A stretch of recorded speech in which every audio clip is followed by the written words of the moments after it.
جمال الوجود بذكر الإله وتصفو الحياة بنور هدى.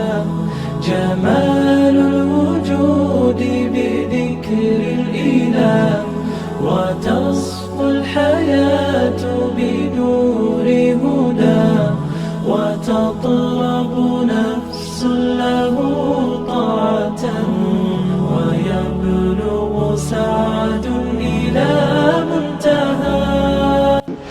waxaan joognaa laabka jaamacadda Jazeera oo aan ku soo bandhigayno ardaydeena ay ku soo bandhigayno maanta qaybo ka mid ah sambalo oo robotka ah.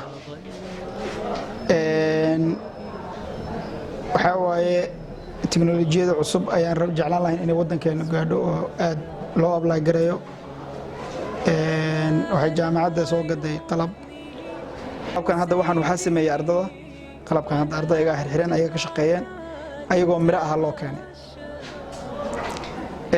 aadaan ugu faraxsanahay runtii hadda labadan mashruuc ay ardada soo bandhigayaan ilaa 4 kalena way jiraan ayagana oo kala duwan oo shaqooyin kala duwan qabanaayo. waxay qabanayaan ardada sharaxayo iyo waxa loo adeegsan karayo waxay sameynayaan waana practice gareynayaan waa tusinayaan doono.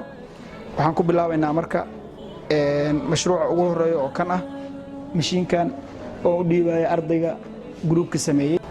أولاً السلام عليكم مقعي وعبد الشكور على القناة ما أنتوا حال كان كسب برنامجنا بروجكت روبوت كسابسن روبوت كاسويا مقعي قريبر كوحو قوانا عمركا حكوسو تجينا إن وعلاب كوسو قبط يعني وحيابها فضفضت.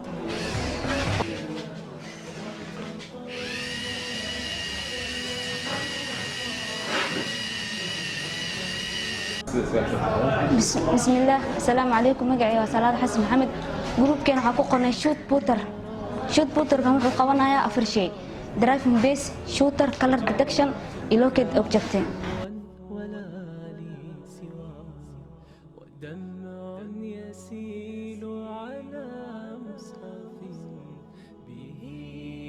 قوانا إنه وح شوت إنه صمع إنه وح جمو هذا كلر وجمع مرة البوشيجا.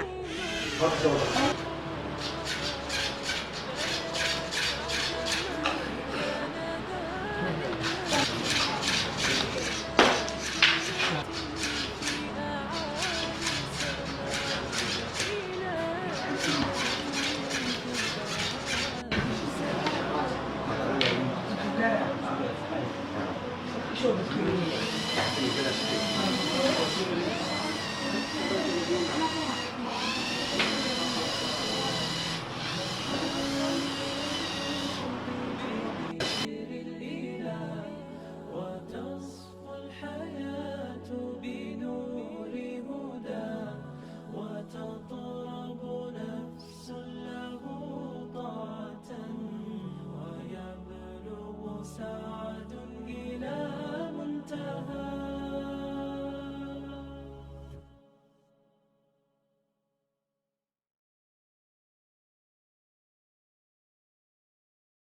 جمال الوجود بذكر الإله وتصفو الحياة بنور هدى. جمال الوجود بذكر الإله وتصفو الحياة بنور هدى. وتطلب نفس له طاعة ويبلغ سعد إلى منتهى. جمال الوجود بذكر الإله وتصفو الحياة بنور هدى. جمال الوجود بذكر الإله. marka aad u mahadsantihiin kulli insha Allah ta'ala waxaan rajaynayaa qof kasta oo barnaamijkan daawan doona inuu qancin doono. جمال الوجود بذكر الإله وتصفو الحياة بنور هدى. جمال